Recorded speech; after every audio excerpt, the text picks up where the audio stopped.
saludo en castellano y saludo en castellano, dije, ¿no? Buen día.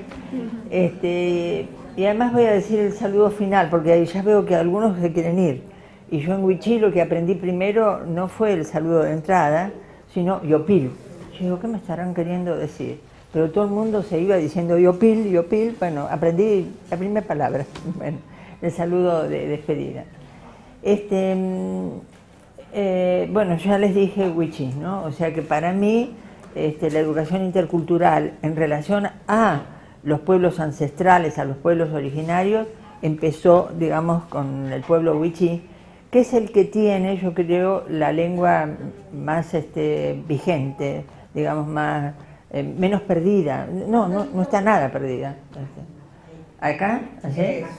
En cambio, Adela, justamente la que me estaba ahora aconsejando lo del micrófono, es una de las dos que cuando, en un momento determinado, después del 2001, nosotros habíamos salido con María José del Ministerio de Educación de la Nación, a donde nos habían llamado. En mi caso particular, que coordinaba el grupo, yo no era de ENDEPA. ENDEPA fue, no sé en este momento si continúa, digamos, la organización de la iglesia, el sector de la iglesia que coordinaba digamos, la parte de educación de pueblos originarios. Entonces había dado mi nombre, digamos, ¿no? Y me llamaron y yo allí me pesqué ¿cómo se llama? Una culebrilla, porque yo me daba cuenta cuál era el momento político en el que estábamos, a dónde fuimos a parar, que en un año nos fuimos al diablo, en el 2001, y sentía, yo además era desetera, era sindicalista, te quiero decir, entonces me fui caminando desde allá de Santa Fe hasta donde estaba Cetera para hablar con Marta Maffei, para decir qué diablos hacía, y mientras tanto me salía la culebrilla. Bueno, porque yo me daba cuenta que había que tomar el sistema educativo, es decir, que no alcanzaban con las experiencias de base como la que yo había participado, sino que había que tener una visión de lo que ocurría en el país, y había muchas más, digamos, ¿no? Incluso en el periodo, yo fue en el 72 en el que me fui a vivir allá, pero antes había empezado en el 60. Yo tengo 79 años y voy a cumplir ahora en agosto 80, si llego.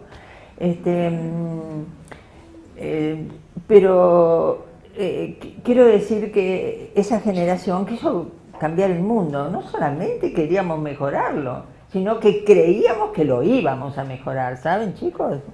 Bueno, este asunto es preocupante, estar seguro de que uno lo iba a mejorar. Preocupante porque para mí,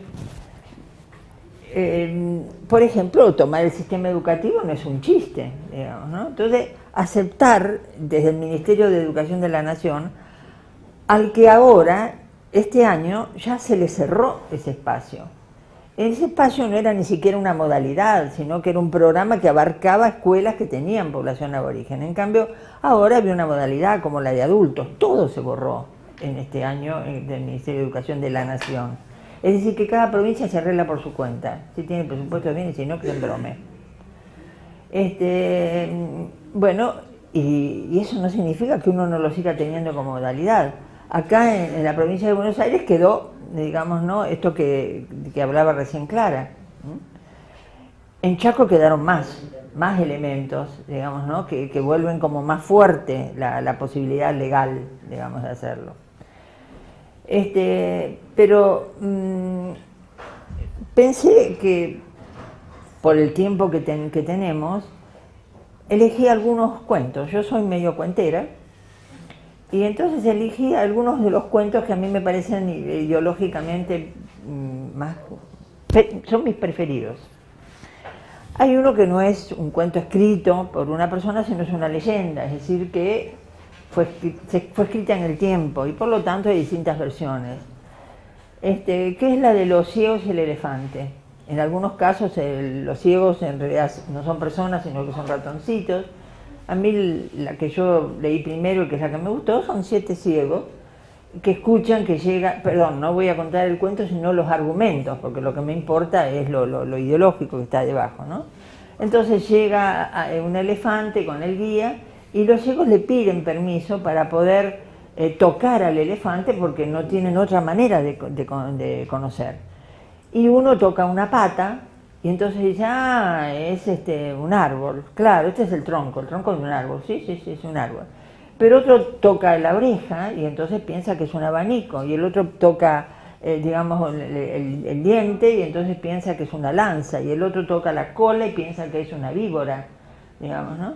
Y empiezan a pelearse, ahora, unos todos, no, es esto, es lo otro, es lo de aquí, lo de allá, ¿no? Bueno, entonces hasta que el guía los va calmando y les dice, en vez de pelearse, lo que tienen que hacer es escucharse, que cada cual diga la parte suya. Y entonces, en definitiva, lo que está mostrando es que ninguno de nosotros puede saber el todo, puede estar seguro de que esto es así, sino que tenemos que poder escuchar las miradas de los demás. A mí me gusta mucho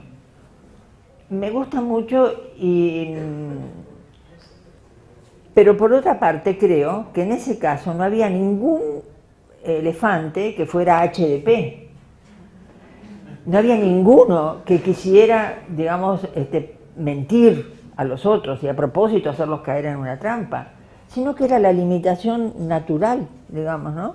Que tenemos todos los seres humanos, que no podemos nada más que una cosita, y que tenemos que aceptar la ignorancia, y que a pesar de la ignorancia somos maestros, los que elegimos esa carrera, sabiendo 2 o 3 cositas, nada más.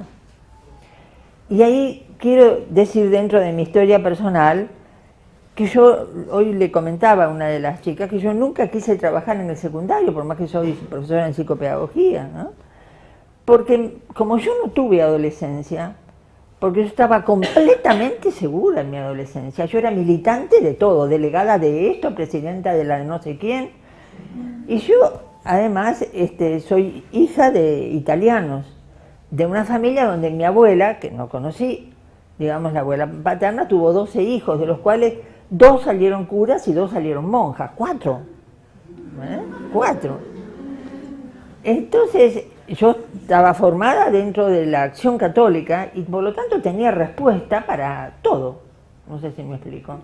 Y fui maestra como no sé cuántos años en la escuela parroquial, en la misma parroquia donde yo estaba. Y tuve alumnos italianos, españoles, portugueses, también tuve un boliviano y un paraguayo, porque era la época en que empezaba la migración, más los migrantes del interior del país que llegaban a Buenos Aires. Entonces, esta seguridad que hacía que yo además fuera maestra en mi barrio, yo conocía a los chicos de mi barrio, y también a los padres de mi barrio. Entonces, todo esto me daba a mí mucha seguridad. Y el primer conflicto que tuve, lo tuve a los 21 años, cuando se rompió un noviazgo, y que me hizo sentir a mí muy desvalorizada como mujer. Y me acuerdo que me encontré al tiempo con una chica con que no nos veíamos. Entonces, ¿cómo estás? Entonces yo le digo, no estoy bien, porque tal cosa y tal otra, le cuento. Me dice, no, yo te veo muy bien, me dice ella. Lo que me estaba queriendo decir que yo antes era insoportablemente segura. Y que por fin ahora, viste, algo me había pasado como para andar dudando un poco de mí misma y qué sé yo. Entonces, digo, lo primero que yo creo, que la educación intercultural tiene que nacer entre pares. Si hay uno que se cree que la sabe toda, es nada más que un ciego, ¿viste? Se está peleando.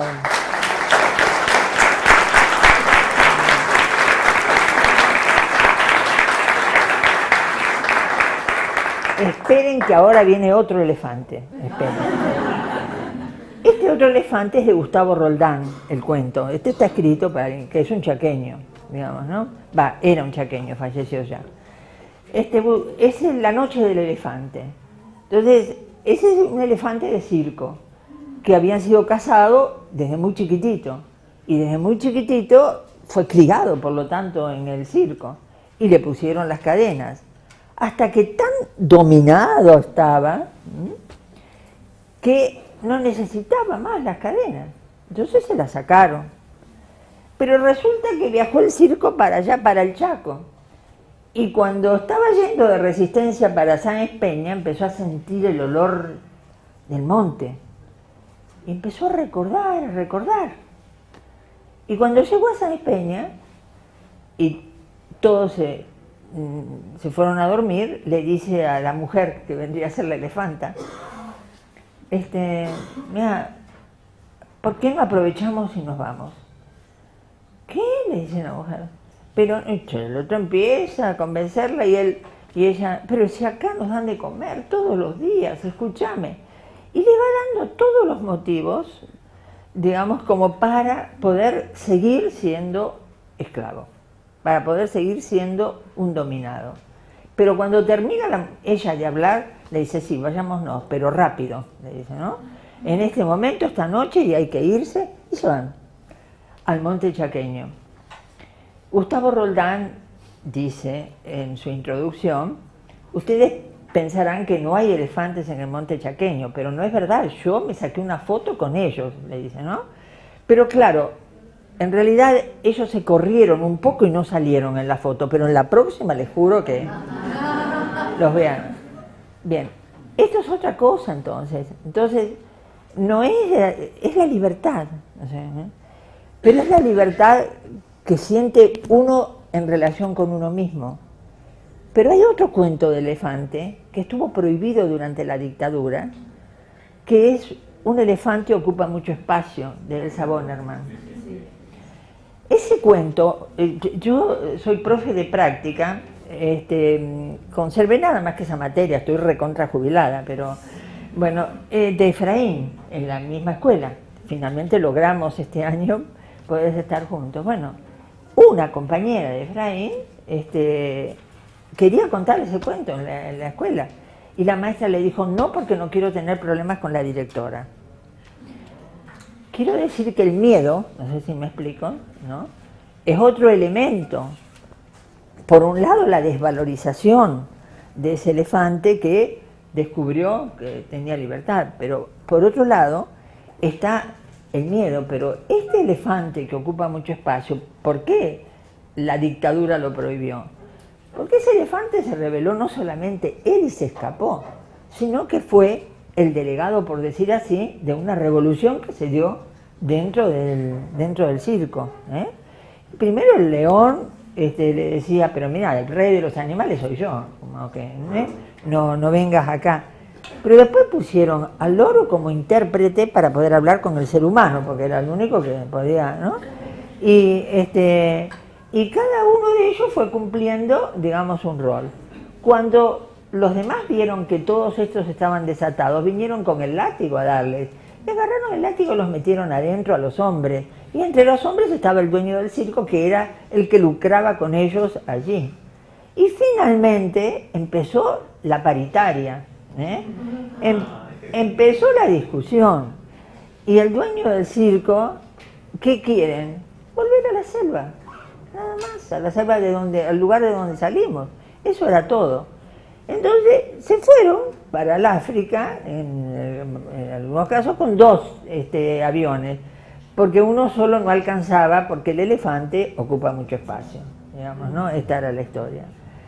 Es decir que lo colectivo, no sé cómo decir, entra también dentro de la educación intercultural. No es solamente sentirme yo bien.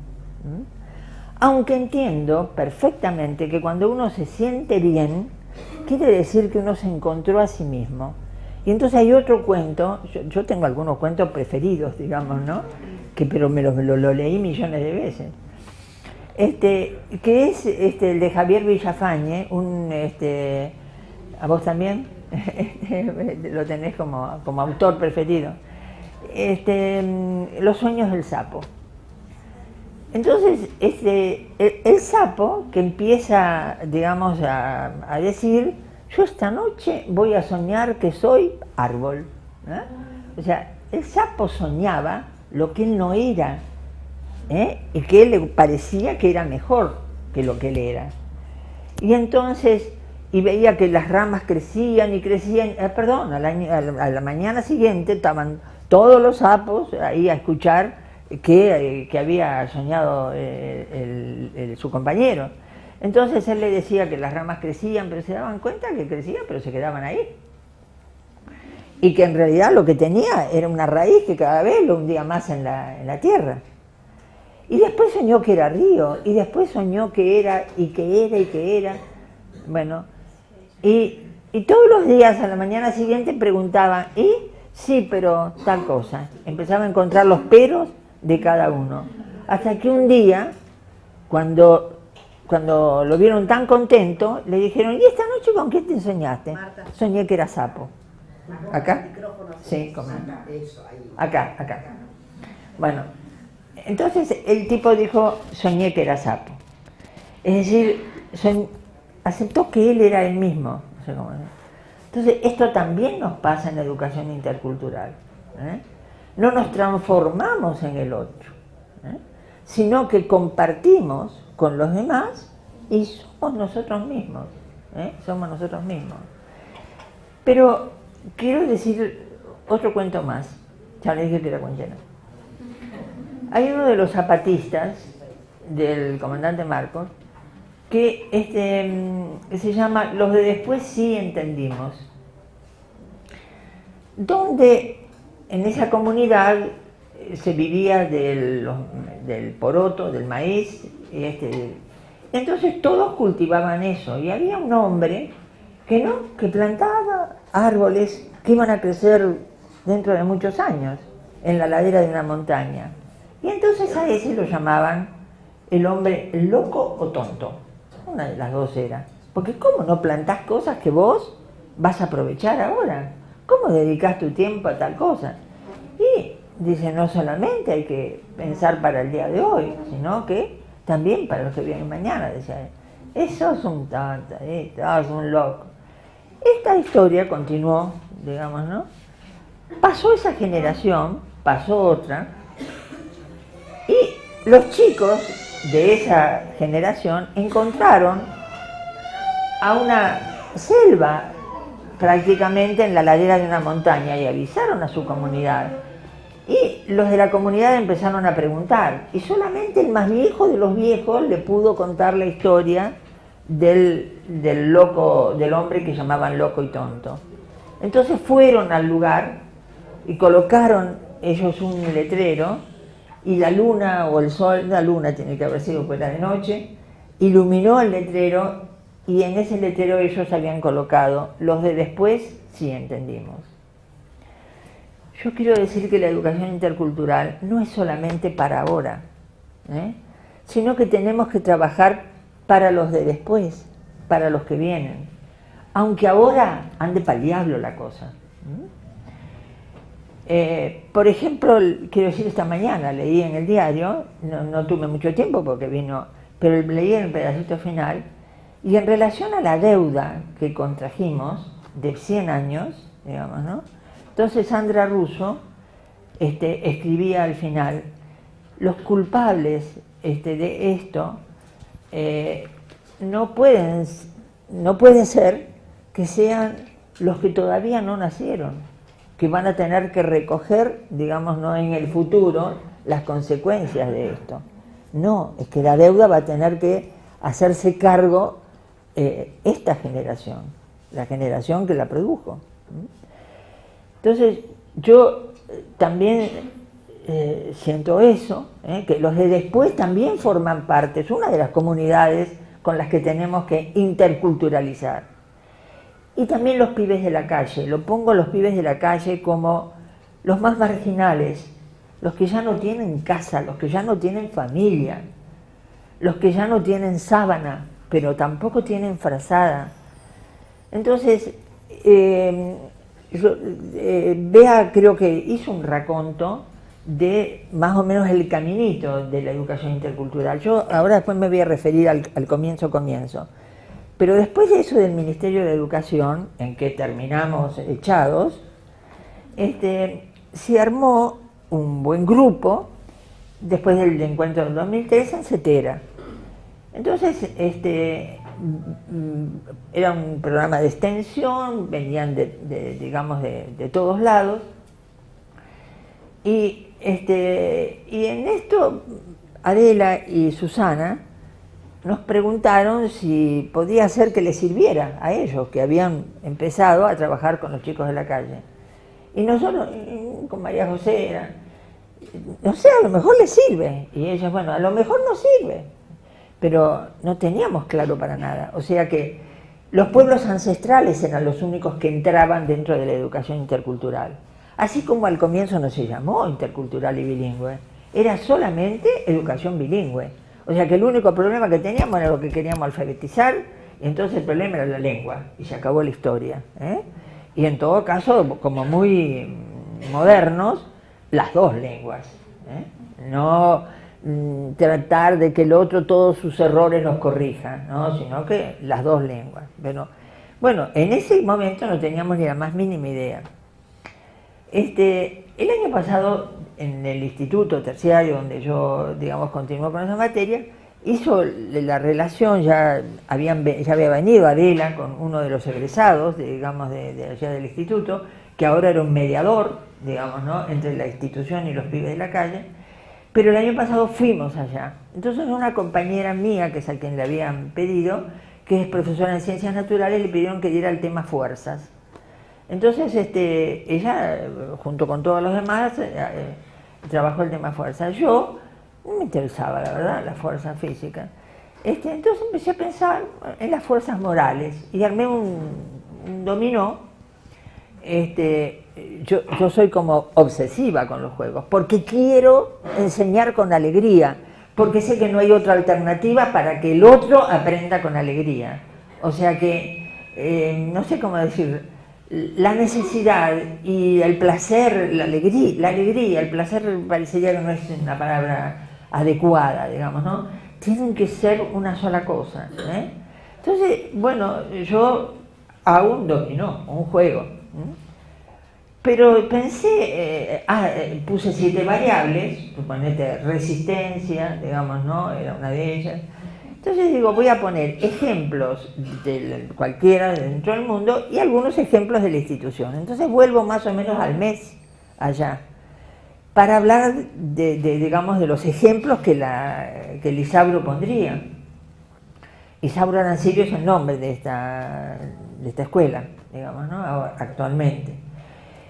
Y me encuentro, mientras estoy esperando que me atiendan, empiezo a leer en la pared algo que se los quiero leer. Dice, yo sueño, eran palabras de un chico. En la calle nos ven como ratas, palomas, somos invisibles. El vacío que antes llenábamos con droga, ahora lo llenamos con el Isauro. Si no nos rendimos antes en la calle, con todo en contra, menos nos vamos a rendir ahora que tenemos el Isauro. ¿Sabes qué lindo es que haya alguien cuando llegás que te pregunte cómo estuvo tu noche y si te ven mal te dan un abrazo? Y sigue, otras cosas más. Yo cuando leo esto digo, va, justo, eso es uno de los ejemplos. Y cuando llegan las personas, me dicen, ese pibe se suicidó. Y yo no pude terminar el juego. Porque ese pibe lo tengo acá adentro, no sé cómo decir, ¿no? Porque también tengo acá adentro a Violeta Parra, que escribió Gracias a la vida y se suicidó. Y así también me pasa con los soldados de las Malvinas, que hay más suicidios que muertes durante la guerra. Es decir, que no me alcanza con vivir luchando. Yo quiero poder luchar también en los días que me quedan de vida y también aceptar la muerte que me viene a mí y a todos los demás. Es decir, que la vida y la muerte forman parte todo de lo mismo.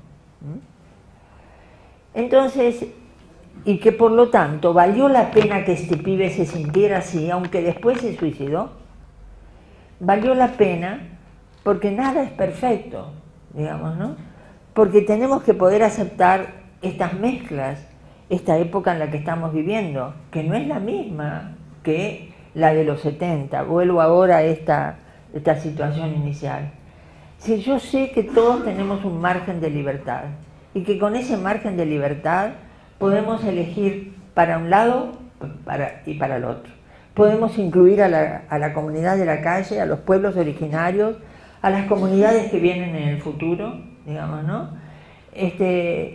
Y a lo mejor lo único que puedo hacer en un momento determinado, lo que yo hago en mi casa, tengo un lumbricario y yo crío lombrices californianas que hacen tierra fértil.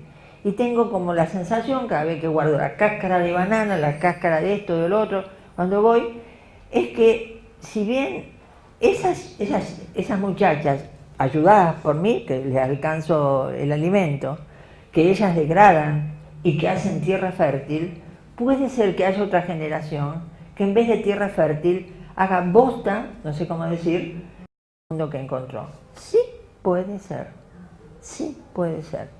Y sin embargo, y a pesar de todo eso, la vida y la muerte juntas, no sé cómo decir, ¿no? Y de todas las generaciones tiene que tener sentido.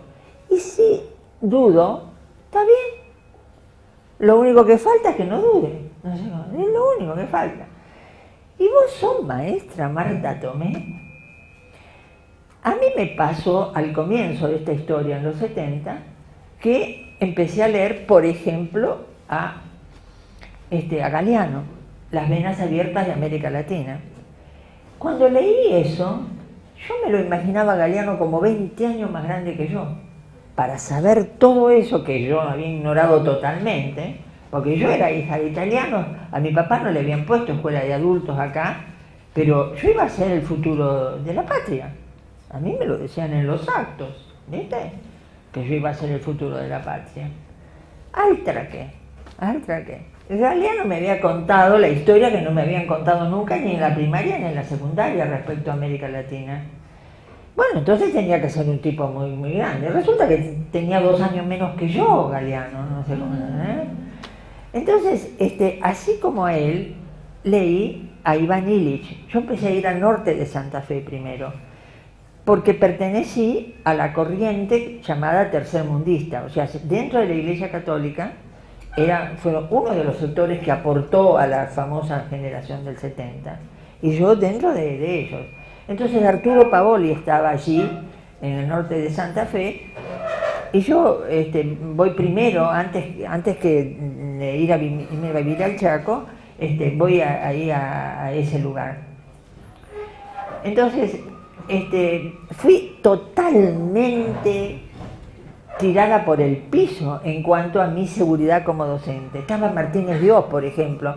Yo decía, ay, con todo lo que dice Iván Illich, en América Latina, ¿para qué sirve la escuela? Y para terminar de dominar el bocho, digamos, ¿no? A los que ya se dominaron de otra manera, y ese es el proyecto futuro, y qué sé yo, qué sé cuánto. Entonces el cura ahí en la reunión que había de hombres, me presenta, Marta Tomé, qué sé yo, dice nada más que mi nombre.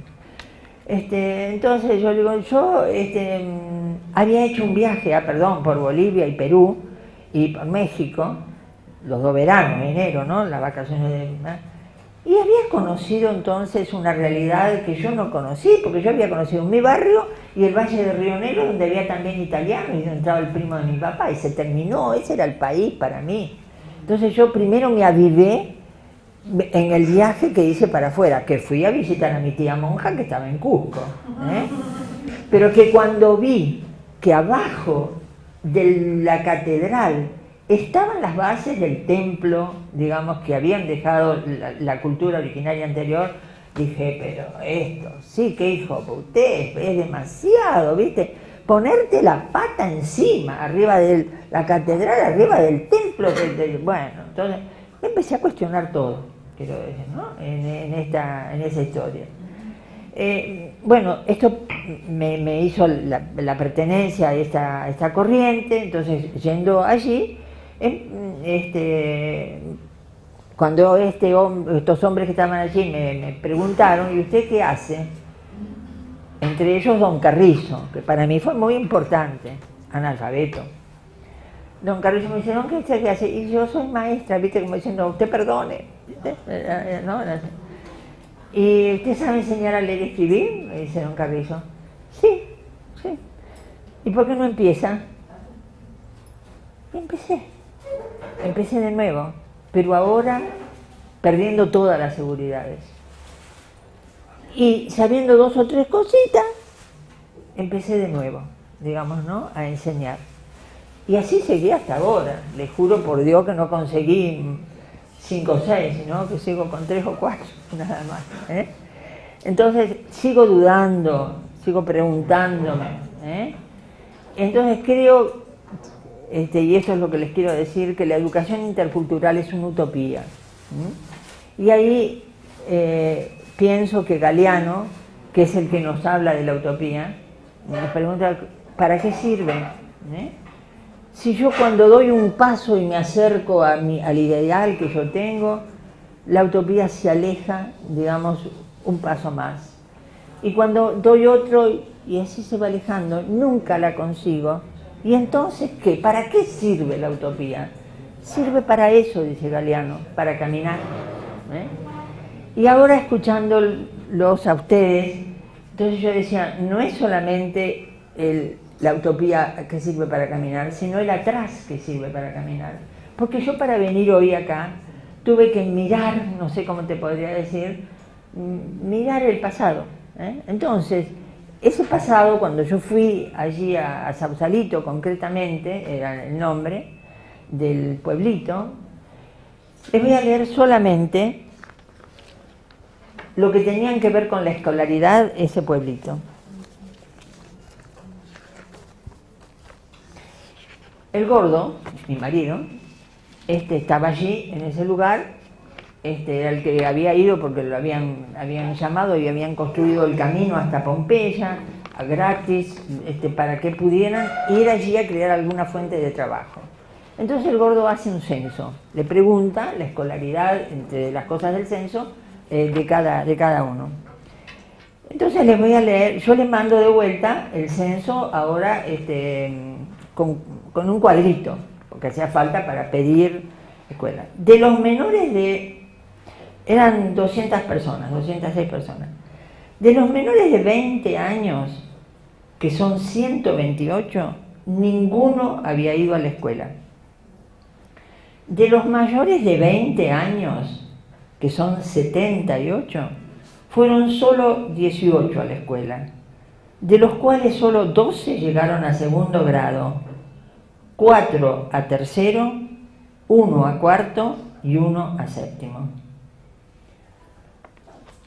Bueno, allí se formó la cooperativa, era la que permitía esto, no era una escuela que hubiera creado el sistema educativo, no, es la gente que naturalmente, éramos 2 las maestras que estábamos allí, que habíamos dentro del grupo, no éramos 4 nomás, 2 éramos maestras. Marta, recuerda el año y el lugar. 72, el año 72 en el Sausalito, Chaco.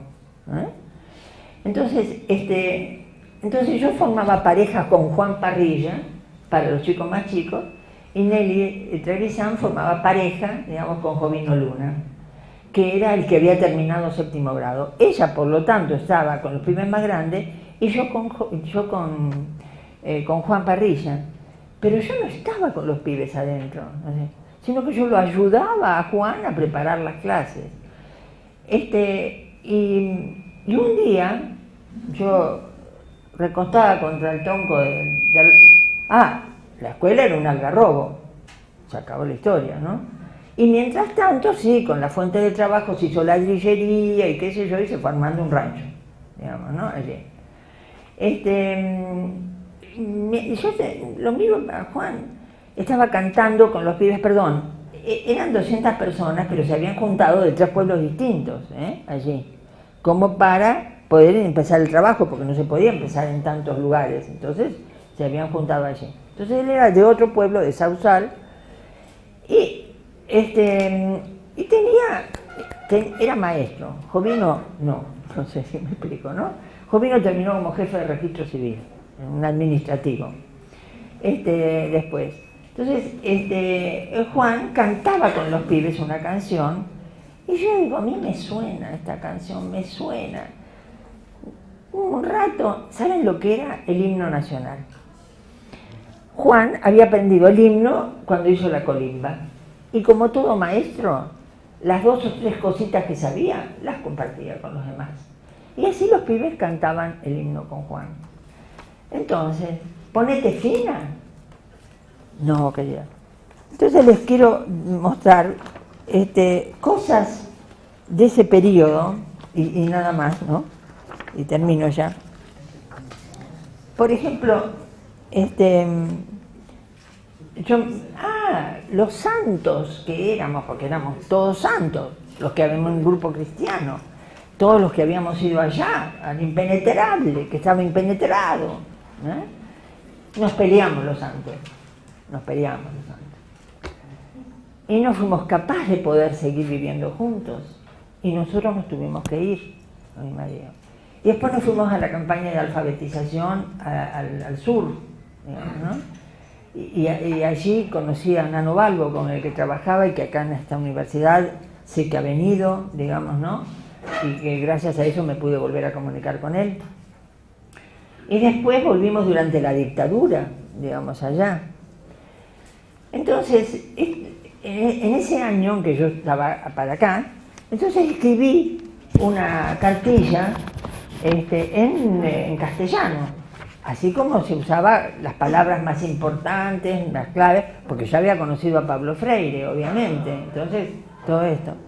Pero teníamos una lámina, perdón, después que me vine, seguí en relación con la maestra que pintaba más lindo, que era Mónica Sidarich, en ese lugar.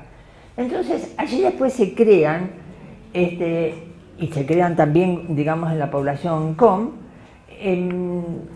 digamos, cursos para los llamados maestros auxiliares, que serían las parejas pedagógicas. Pero ahora ya es de nivel terciario. Y vino el otro día a casa un director de escuela, quiero decir, ¿no? Bueno, pero en ese momento, en ese periodo, teníamos, no cuando estábamos solos, sino cuando ya estaba Mónica, teníamos 2 carteles con los referentes, la A de no sé quién, la B de no sé quién, en wichí y en castellano. La maestra me decía, las maestras ponen los referentes del castellano adelante del salón y los otros atrás de la puerta, como para que quede el wichí, para que quede tapado. O sea que la resistencia fue muy grande. Bueno, yo estaba acá en la Universidad de Luján, ya había entrado. Entonces acá la impresora, o qué sé yo, me fotocopió 2 cuadernillos. Este es el del castellano, el de wichí lo dice. ¿Para qué? Para que los maestros auxiliares pudieran tenerlo en el bolsillo y no se les perdiera el de wichí, ya que el cartel lo rompían a cada rato, el cartel de wichí. Es decir, que la resistencia fue grande, no sé cómo decir, fue grande también al comienzo, y de lo único que se hablaba era de lo bilingüe. No sé si tengo para decirles que empezaron las publicaciones después y a conseguir quién publicara. Cuando terminamos en el ministerio, esta que está acá, Chepecoa, es de la población vía guaraní, que la había hecho alguien, obviamente, de la población. No está traducido al castellano, porque no alcanzó ella a poder hacer la traducción al castellano. Pero terminaba la gestión y yo se lo tuve que mandar por el político más, es uno de los que después fue un desastre, quiero decir, pero era el único que viajaba para Misiones y se los mandé para allá esto. Entonces yo le llamo a ese periodo la grieta, pero con el mejor de los significados a la grieta. La grieta donde uno ve que puede meterse adentro y hay que meterse, y se acabó la historia. Y se acabó la historia. Entonces, por eso que salieron publicaciones de todo tipo. Unas en tal lado, otras. Y había una señora que se llamaba Glebe, no sé dónde estará porque no la podemos ubicar, que vino un día al equipo, allí en el ministerio, para pedir poder entrar al equipo porque veía que nosotros trabajábamos. A mí me llamaban San Cayetano, porque le daba trabajo a todo el mundo. Bueno, Glebe venía a casa, porque yo la fotocopiadora sí era del ministerio, pero la laminadora para que quedaran los materiales yo la había comprado, estaba en casa, tenía miedo de llevarlo, así que venía a casa a laminar, cualquier cosa hacía Glebe. Bueno, eso era la grieta, no sé si me explico, no en sentido negativo, sino al contrario, positivo. Ustedes son una grieta, no se vayan a creer que está preparado el mundo para la educación intercultural. No, es una utopía, pero es una necesidad.